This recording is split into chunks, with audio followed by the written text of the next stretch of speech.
പാലക്കാട് മത്സരിക്കുന്ന mimicry artist ആയിട്ടുള്ള രമേശ് പിഷാരടിയുടെ രാഷ്ട്രീയ ബോധം എന്താണെന്ന് നാട്ടുകാർ കേൾക്കണം. ഈ അടുത്ത കാലത്ത് ഒരു ചാനൽ അഭിമുഖത്തിൽ അദ്ദേഹം പറഞ്ഞ വിശാലമായ കാഴ്ചപ്പാടാണ്. പലസ്തീൻ വിഷയത്തിൽ നമ്മൾ എന്തിന് അഭിപ്രായം പറയണം? എറണാകുളത്തെ സ്കൂളിലെ ഹിജാബ് വിഷയം നമ്മൾ എന്തിന് ചർച്ച ചെയ്യണം? ഇതിനൊക്കെ ഞാൻ എന്തിന് അഭിപ്രായം പറയണം?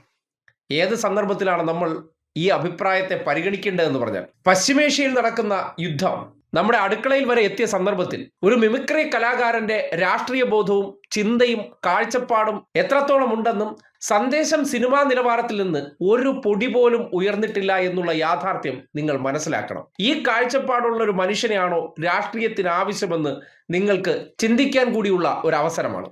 സമാധാനത്തിന്റെ പേരും പറഞ്ഞ് സമാധാനമായി ഇരിക്കുന്നവന്റെ സമാധാനം കളയരുത്. പള്ളുരുത്തിയിലെ സ്കൂളിൽ ഒരു ഹിജാബിന്റെ വിഷയം ഉണ്ടായല്ലോ.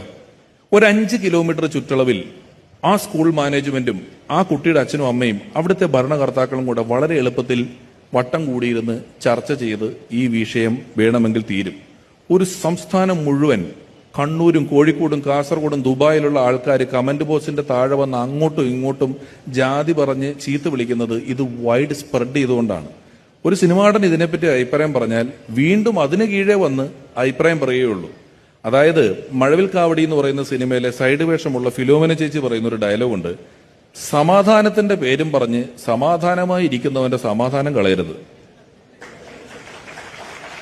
പിടുത്തം കിട്ടിയോ? ഈവൻ ഇസ്രായേൽ പാലസ്തീൻ ഇഷ്യൂ വരെ ഞാൻ പറയാണ്, നമ്മളിവിടെ പല പ്രതിഷേധങ്ങളും കാര്യങ്ങളൊക്കെ കാണിക്കുന്നുണ്ട്. അതൊക്കെ നെതന്യാഹുവും UNOയും ഞാനൊക്കെ ഓർമ്മ വെച്ച കാലം തൊട്ട് തുടങ്ങിയ പ്രശ്നങ്ങളാണ്. അതിന് ഐക്യദാർഢ്യം പ്രഖ്യാപിച്ചോ അനുകൂലിച്ചോ പ്രതികൂലിച്ചോ ഇവിടെ നമ്മൾ പറയുന്ന ഏത് സ്റ്റേറ്റ്മെന്റ് കൊണ്ടും ഇവിടെ ഇതുമായിട്ടൊരു ബന്ധവുമില്ലാത്ത സാധാരണക്കാരെ തമ്മിൽ ജാതി പറഞ്ഞും പറഞ്ഞും വഴക്കിടിക്കാം എന്നുള്ളതല്ലാതെ റിസൾട്ട് ഇല്ല എന്നുള്ളതാണ്. ഇതാണ് രമേശ് പിഷാരടി എന്ന മിമിക്രി കലാകാരന്റെ രാഷ്ട്രീയ ബോധവും ജനസേവനവും. പലസ്തീൻ ഇസ്രയേൽ വിഷയത്തിൽ നമ്മൾ ഇവിടെ പ്രതിഷേധിച്ചതുകൊണ്ട് അവരവിടെ ആരെങ്കിലും കാണുന്നുണ്ടോ? അത്തരം പ്രതിഷേധങ്ങളൊന്നും ഒരു റിസൾട്ട് ഇല്ല.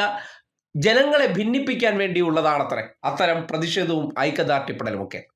അപ്പോൾ ഇങ്ങനെയുള്ള മനുഷ്യന്, ഈ കാഴ്ചപ്പാടുള്ള വ്യക്തിക്ക് എങ്ങനെയാണ് മനുഷ്യരുടെ വിശാലമായ പ്രശ്നങ്ങളെക്കുറിച്ച് മനസ്സിലാക്കാൻ സാധിക്കുക? ചിന്തിക്കേണ്ട കാര്യമാണ്. ചില പ്രിവിലേജുകളുടെ അടിസ്ഥാനത്തിൽ അദ്ദേഹത്തിന് സ്ഥാനാർത്ഥിത്വം കിട്ടുമ്പോൾ ഒരു രാഷ്ട്രീയക്കാരന് സാധാരണയായി വേണ്ട ഒരു കാഴ്ചപ്പാടുമില്ലാത്ത, ഒരു ചിന്താഗതിയുമില്ലാത്ത, അടിമുടി സത്യനന്ദിക്കാട് നിലവാരത്തിലുള്ള ഒരു വ്യക്തിയാണ്